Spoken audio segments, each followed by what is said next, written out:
Hai, tadi kan kita sudah tengok last video, sudah polish rim kan.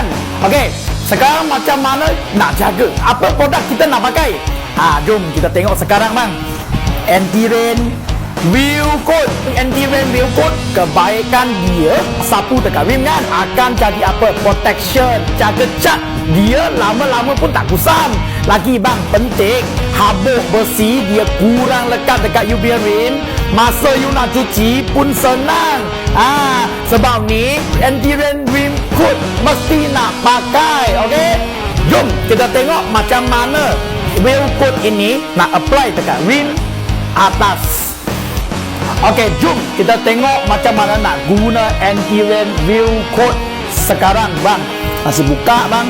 Letaklah beberapa titik coating dekat kain. Janji basah cukup kerana kita first time pakai. Okey, sapu saja dekat rim bang. Tengok, sudah sapu memang nampak apa bang? Nampak dia berair dengan berminyak sikit. Okey bang, janji semua tempat nak kena. Tengok ada satu layer kan? Nampak kan? I lap, tengok boleh jalan dia, nampak? Ini janji semua nak kena. Dia punya warna jadi gelap sikit, nampak? Ini janji ada coating lah. Semua tempat nak sapu bang.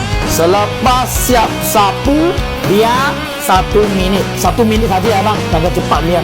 1 minute 37 seconds later. Yolah, pakai kain pertama bang. Kita ada 2 kain bang. Semua tempat kena lap betul-betul bang. Okey, pakai kain kedua bang. Lap sekali lagi bang. Janji bersih. Sudah siap bang. Okey, nanti kasih dia cure. Kena tunggu 5 jam. Jangan kena apa air-air. Kalau boleh baik 24 jam jangan kena air. Okey. A few moments later. Ini selepas kita sapu coating, jilat. Ini sebelum polish, sebelum coating bang. Nampak dia bezel. Ini saya foto, cat pun sudah kusam, putih. Nampak bang? Bezel dia. Tengok sini. Like, tengok berkilat tangan sini. Tangan pun boleh nampak. Bezel dia bang.